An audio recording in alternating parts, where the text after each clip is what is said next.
She's a babe. She's a robo-babe. In Latin, she would be called Babia Majora. If she were a president, she'd be Babraham Lincoln. Mike Myers and Dana Carvey bring their Saturday Night Live characters to the big screen in Wayne's World. A new comedy we'll be reviewing this week on Siskel and Ebert, along with 2 films starring Richard Gere and 1 film starring a mouse. I'm Gene Siskel of the Chicago Tribune. And I'm Roger Ebert of the Chicago Sun-Times. Our first movie is named Wayne's World, and it was inspired, of course, by the Saturday Night Live parody of a public access cable TV show that allegedly originates from the basement of Wayne Campbell in Aurora, Illinois. In the film version, Wayne, who spends a lot of time talking directly to the camera, takes us on a tour of his parents' house where he still lives. I've had plenty of Joe jobs. Nothing I'd call a career. Let me put it this way. I have an extensive collection of name tags and hairnets. Wayne and his sidekick Garth, played by Mike Myers and Dana Carvey, are party animals who cruise the streets of Aurora looking for action. Beelzebub has a devil put aside for me, for me, for me. The tribute to Freddie Mercury and Queen there is typical of a lot of the movie's in-jokes. Wayne and Garth may look dumb, but this is a smart movie that surprised me with the quality of its satire. For example, look at this scene where the boys have been given backstage passes to an Alice Cooper concert up the road in Milwaukee. So, do you come to Milwaukee often? Well, I'm a regular visitor here, but Milwaukee has certainly had its share of visitors.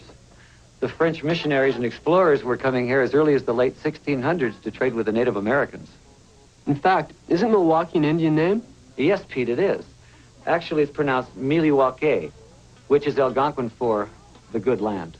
The movie's plot, such as it is, involves Wayne's crush on a heavy metal singer played by Tia Carrera. One of the endearing things about this movie is how needy these guys are. Hey, hold on. Can I call you sometime? If you got $5, you can come to the Red Party. It's at my loft. I'm there. The plot thickens when a TV executive, played by Rob Lowe, decides that Wayne's World has the perfect demographics to be sponsored by a chain of video arcades. Excuse me? Baking powder? It sounded like you said you were going to pay us for doing Wayne's World. I know. You just give me the word and I'll tear up these checks right here. No. Shoots, he scores. The movie was directed by Penelope Spheris, who has specialized in films about disaffected heavy metal dropouts and people who live on the fringe, and here she crosses that sensibility, kind of crosses it with Animal House. Wayne's World is like those Bill and Ted movies. It's stupid on the surface, smart underneath, and very funny. I think it's a lot smarter and a lot funnier than the Bill and Ted pictures, which I didn't like. You liked the second one, didn't you? No, I didn't. Okay. I like this picture a real lot. I think that it is, the humor is aimed at varying age groups, people with different amounts of sophistication about television, about rock music, about Aurora, Illinois, all of that stuff. It is really an original kind of thing. And in addition to doing all the standard things that you'd expect, the stuff with heavy metal, there are great moments of real whimsy here. For example, in the middle of all this action, while all the story's going on, suddenly we see Wayne and Garth in the street in front of his house playing hockey. The kind of things that guys do when they got too much time on their hands. Yeah. Car, and they have to go and they move the hockey net. Then the other thing is I love the stuff when they're just sitting by the airport on the back of their car. They want the noise of the And didn't jets. you also didn't you love the product placement satire, where they have one little sequence where they hold up all the products so that you can get plugs in, and then they don't do it anywhere else in the movie? I think this is a completely original and smart really and funny terrific film. picture. Yes. Our next film is called Medicine Man, and this is a real disaster. It stars Sean Connery as a biochemist who has discovered a cure for cancer in the Brazilian rainforest, and Lorraine Bracco as the feisty head of the foundation that underwrites his work. She goes to South America to check up on Connery, who's been living in the jungle for 6 years, and to make this serious material palatable for a mass audience, the filmmakers have decided to make them a quarreling movie couple, like when they first spot each other in the jungle. This is from Ornega.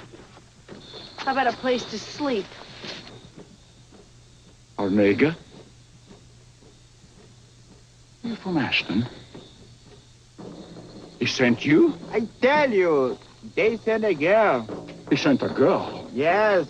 I'm not a girl. The hell you're not. I'm your research assistant. The hell you are. Why is she so instantly angry? It makes no sense. The script does Bracco no favors as she maintains her aggression constantly in the picture, as in this scene where Connery tells her he must prove his mettle by fighting the local medicine man. He's 3 feet tall, for f***'s sake. You wanted to pick his brains. Not off the sidewalk. The only time Medicine Man works is when Connery and Bracco's feuding is dwarfed by the natural landscape. The tall trees, which may contain the cancer cure, make everyone still and quiet.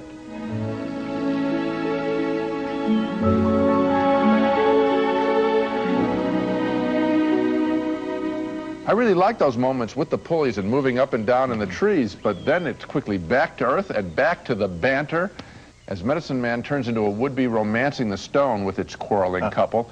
Medicine Man also illustrates another persistent problem in the way women are treated in the movies. We get these accomplished women characters now. Here we have a biochemist, okay. She's not just the daughter of the neighboring explorer around, you know, like we in the old Tarzan pictures. But then what happens? She turns into a standard female ninny when she's faced with a real man, Connery. And that's offensive, too. You know, there was one other thing that made me angry, and I agree with everything you said up until this point, and that is that the crucial clue for this anti-cancer serum, which is totally missed by Connery and by Bracco, is completely obvious to the audience the first time it's introduced, and then later on, the second time it's introduced. And these scientists out there in the jungle, these Nobel biochemists, are busy trying to figure out something that everybody in the audience has known for half an hour. It's so obvious, it's frustrating. Well, that's because you're watching it as a movie, and they're in the... Yeah, but that's their excuse. What's the filmmaker's excuse? Well, all right. Since the filmmaker is going to make it clear to... At first, and I don't want to give away the plot, but the fact is, if you're writing this script, wouldn't you have scientists bright enough to realize that they may not have isolated the precise ingredient that they needed? You're just picking on a small thing. Well, but if you sit for half an hour saying, how stupid can they get, that's not small. I'm just saying, why? Her character is... Lorraine Bracco has been good in so many different pictures. Why do this to her? And, of course, she should insist not to read those kinds of lines. Okay. Well, it probably sounded like the kind of movie that had all kinds of neat elements in it. That's, you know, it attracted me as an idea, just not as a movie. Coming up next, final analysis with Richard Gere as a psychiatrist involved with two sisters whose therapy may prove deadly. Doesn't feel right. Do you always try to talk yourself out of what you want? Not to toot our own horn, but Hershey's Symphony bars are our creamiest, smoothest milk chocolate. Also with almonds and toffee chips. There'll never be another unfinished Hershey's Symphony. Sounds delicious, doesn't it? Now on video for a limited time. Hey, you're not gonna believe what I got you. Take. Look, it's Fantasia. It's just for you. Well, all right, maybe not just for you. I mean, I gotta tell you, it's magic. That's right. Mickey, Between you and me, this was our only chance to get it, and I didn't want you to miss it. Fantasia. It's the last chance to own Walt Disney's original masterpiece. Well, of course I got it for you. I'm your dad. Fantasia is ours forever. No, you go ahead, honey. My throat really hurts. Oh, honey, try this. Only Sucrets has diphenine to soothe minor sore throat pain. It wraps your throat in soothing relief. Much better. Sucrets wraps your throat in soothing relief. From the basement of Wayne and Garth. Excellent. Comes the most high-octane. I think it's gonna blow chugs. Vitamin-packed. I'm getting tired of holding this. Yeah, that's what she said. Industrial strength. From this height, you could really hock a loogie on someone. Adventure of all time. Hi, Wayne. It's Wayne. It's Garth. It's Wayne's World. We're not mental or anything, so don't be afraid. Rated PG-13. Now playing at theaters everywhere.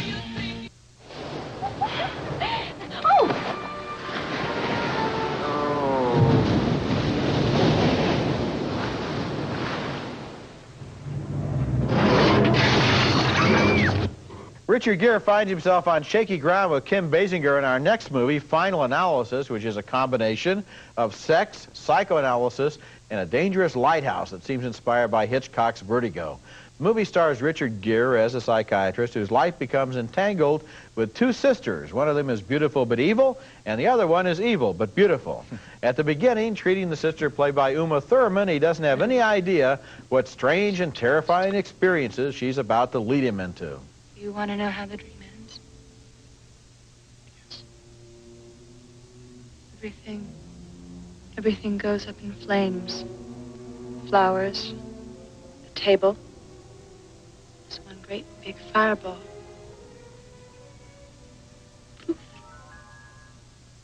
She tells him he should really talk to her sister, played by Basinger, and among this sister's problems is her maniacally jealous husband, played by Eric Roberts, who has all of the scenery as well as everything on his plate for dinner.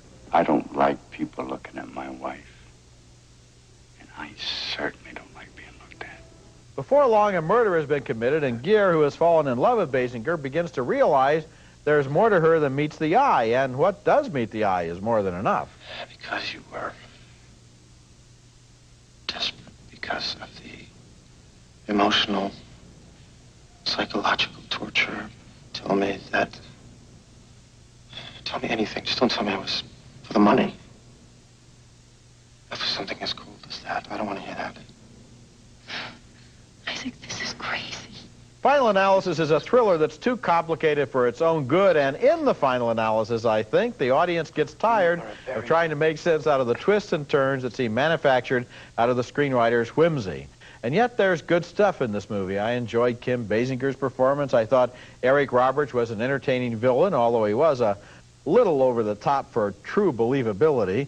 In fact, the whole movie goes over the top with its climax on top of a storm-tossed lighthouse with lightning flashing and the railings giving away and the hero hanging by his fingernails over the precipitous drop to the stones far below. I like this kind of movie, but in this case, I think I would have liked a little less of it. It's a close call, but I can't recommend it. I can't recommend it either. And, you know, I think if the picture had been better, you would have enjoyed the people that got to the lighthouse. But there are so many twists and turns and gimmicks at the end of this picture that that seems like it's totally tacked on. Now, here's my problem. I start right at the beginning. I did not believe Richard Gere, when the first moment we see him in the psychiatrist's office, I said, there's Richard Gere, and he could have been just walked in off the street. I didn't see any character. I think you got to put glasses on a guy as great looking as Richard Gere if you're going to have him play a psychiatrist. So you think if he'd had glasses, it would have been a better performance? Yes. I think. Have you ever tried that yourself? What? I think that might work in your case. Thank you so much.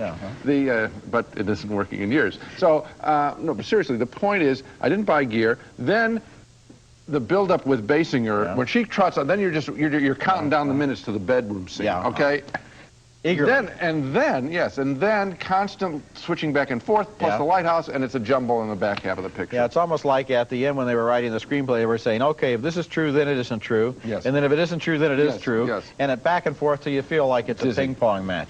Coming up later in the show, another very different movie starring Richard Gere, this one set in Japan.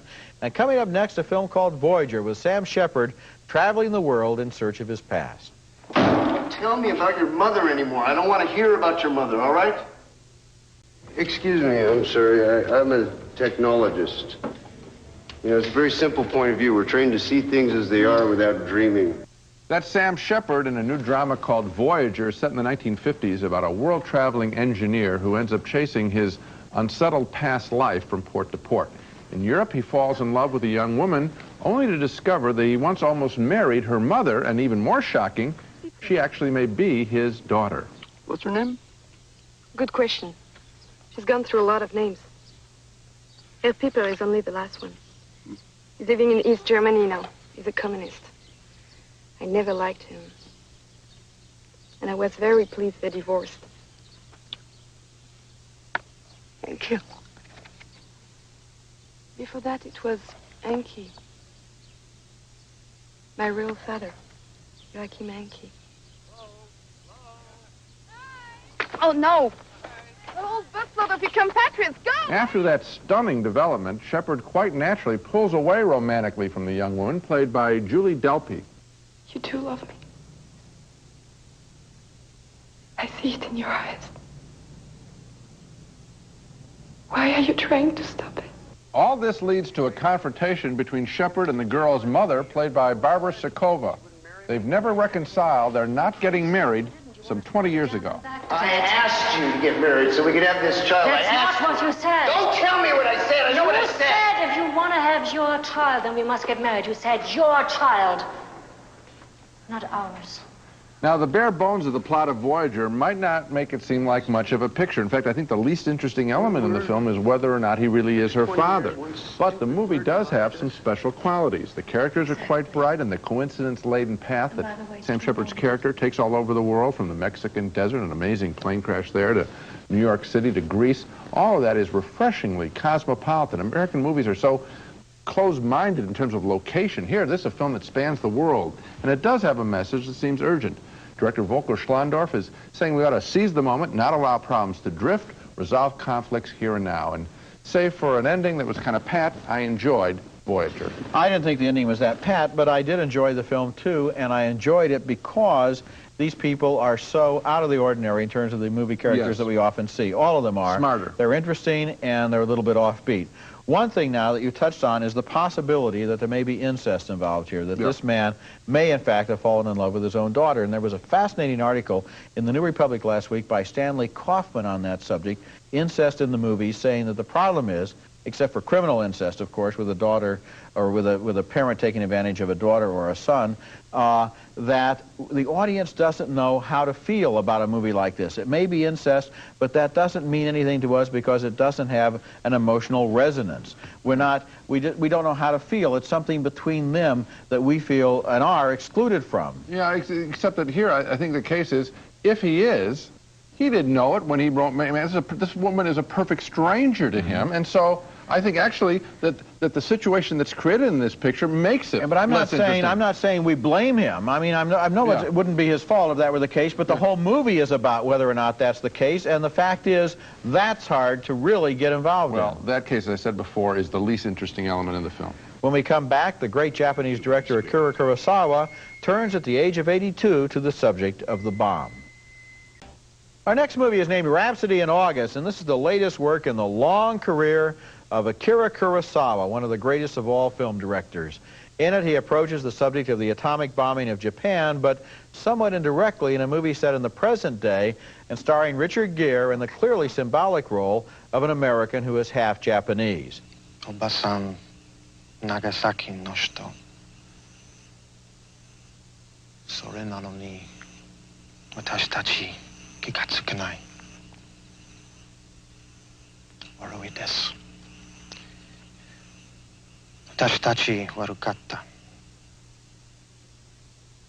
よかったですよ。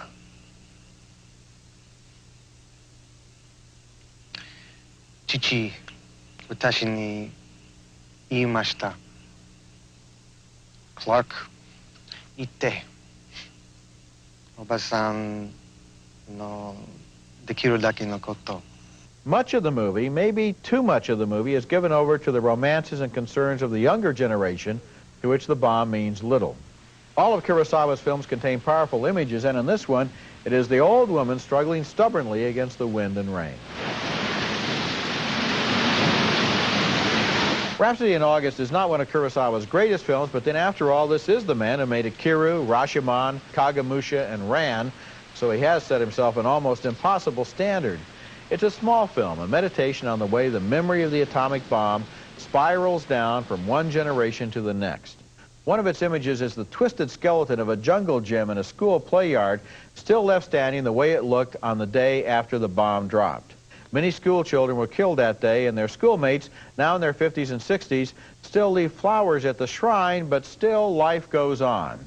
This is the film of Kurosawa as an old man who has lived long enough to see both destruction and renewal and is too wise to place his trust entirely in either one. Well, I like the film.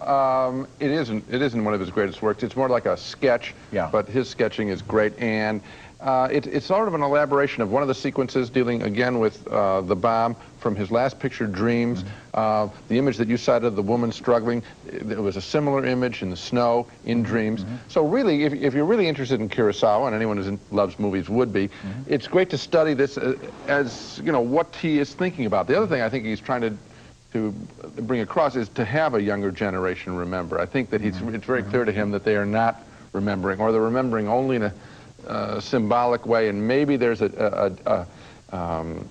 this great attribute of recalling the elders is disappearing, he sees, in Japan today, and I think he wants a little more of that returned. Coming up next, Disney brings another of its animated features out of the vault and back into the theaters.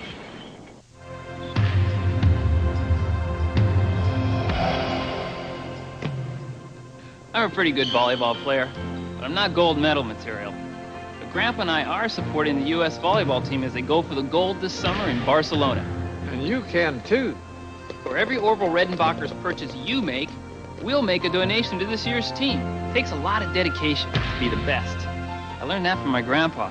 As he always says, do one thing and do it better than anyone. Anytime a kid's movie is re-released into a whole bunch of theaters, it's noteworthy to millions of parents and to their children. And such a film is the 1986 animated feature, The Adventures of the Great Mouse Detective, which is being re-released this week in about 1,400 theaters nationwide. Roger and I both reviewed it positively when it first came out. We enjoyed the story of a Sherlock Holmes-type mouse trying to stop the abduction of the Mouse Queen. The thrill of the hunt, eh, Dawson? Quite. Back when it was first released in 1986, The Adventures of the Great Mouse Detective represented an early attempt by the new regime at Disney Studios to return to a more fully drawn animated style of classic features. Today, this film is not in the same league with The Little Mermaid or Beauty and the Beast from the studio. No memorable songs or classic characters, but it's solid entertainment nonetheless for younger children. Now let's recap the movies we reviewed on this show. 2 thumbs up for the inspired comedy of Wayne's World, a fresh look at Middle America. 2 thumbs down for Medicine Man, the Bickersons meet in the rainforest picture. 2 thumbs down for Final Analysis with its over-gimmicky third act. 2 thumbs up, marginally, for Voyager with better characters and its incest story. And 2 thumbs up for Akira Kurosawa's Rhapsody in August, and 2 thumbs up once again for The Adventures of the Great Mouse Detective. You know, I hope that people don't stay away from Wayne's World because they think that it's just going to be some stupid kids movie, because this is a film that sophisticated viewers will like just as much. Yeah, even as sophisticated as us. Oh, that's pretty sophisticated. And that's it for this week. Next week we'll be back with Stop or My Mom Will Shoot. That sounds pretty sophisticated. It stars Sylvester Stallone as a cop with a problem with his mother. And we'll also take a hard look at the Academy Award nominations, which are going to be announced on Wednesday. Did the voters follow our advice? That's next week, and until then, the balcony is closed.